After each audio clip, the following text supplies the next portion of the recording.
connect to the same common global tier 1, for example. Or the upstream provider may have very, very poor onward transit and peering arrangements as well. So you don't end up with the quality and the diversity you'd hope for.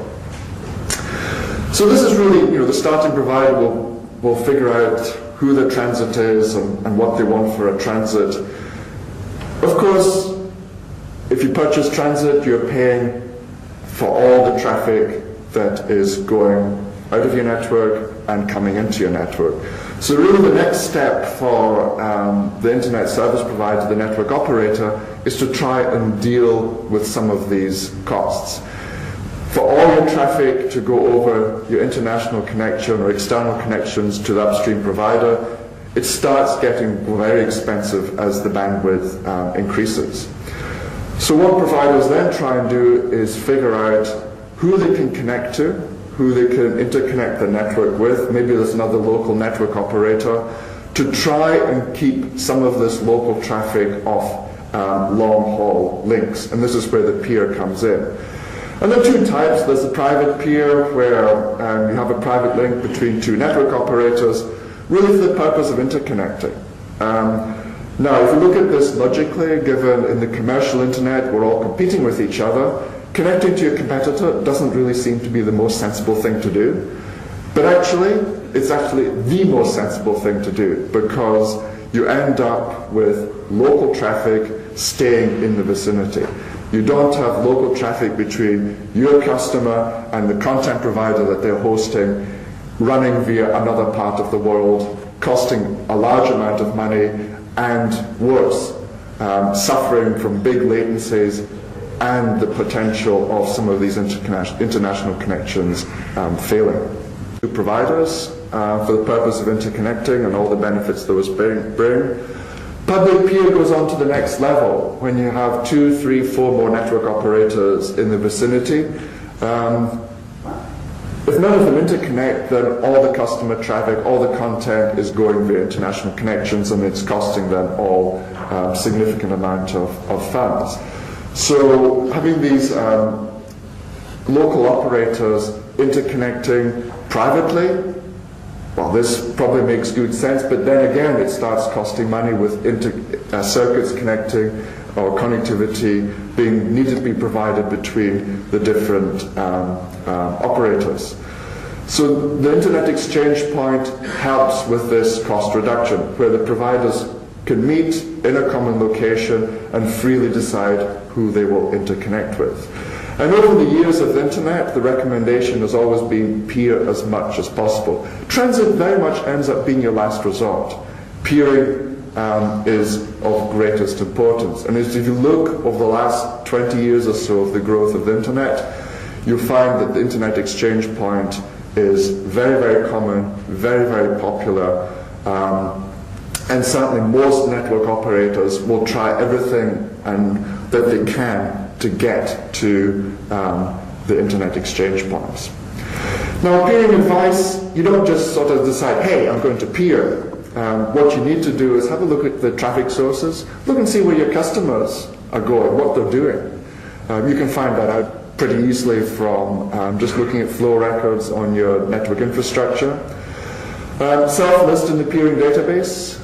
Peering database lists your contact details, who is managing the interconnection relationships with other operators, details about your network and so forth. It's free to use, and that way people know who you are, and when you turn up wherever, conferences and so forth, people can put a face to the name and so forth that's in the peering database.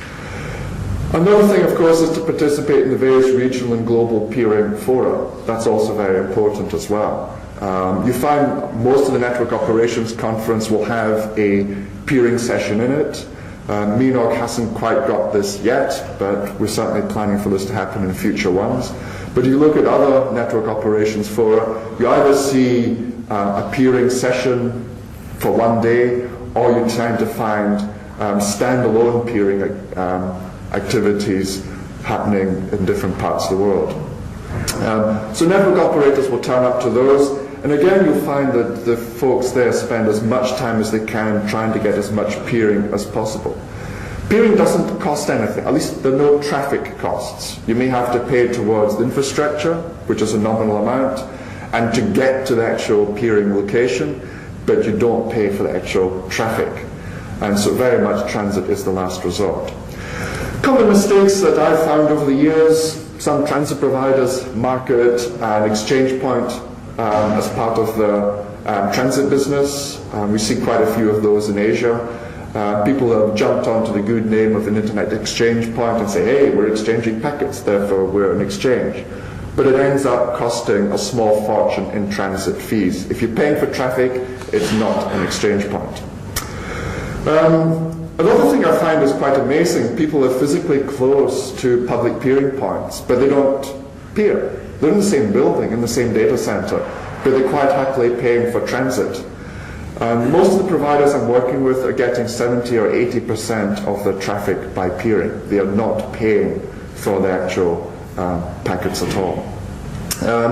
Another common mistake is ignoring or avoiding competitors because they're competition, even though they're a valuable peering partner. I mean, I remember this from the early days. As you can probably tell from my accent, I'm from the UK. Links was set up in 1994, and that was, again, the difference between the technical folks' point of view of wanting better network performance, better QoS and so forth, versus the other side of the coin was, oh, we can't possibly connect to our competitors, they'll take all the customers. Well, you know, it works the other way around as well. So we've got the types of interconnect I mentioned earlier: private interconnect, where the two network operators will agree to share costs of a direct connection; public interconnect, where you have this thing called an internet exchange point, where many network operators, notice I'm using the word network operators, it's not just a commercial internet access provider, it's people who are running a network. So it can be a content provider, it can be academic and research network, it can be top-level domain, all the rest. All these folks are network operators, and all will turn up at public interconnects. Now, the types of peering we can get at these exchange points, there really are two types. There's the bilateral peering, which is a bit like the private peer, where you just run private connection between two network operators. But here the two operators agree to interconnect the networks, but over the internet exchange point fabric itself. So you hear bilateral being talked about quite a bit. The other one you get is multilateral, where the operator peers with something called a route server. So the route server knows about every destination that's available at the exchange point, and it shares those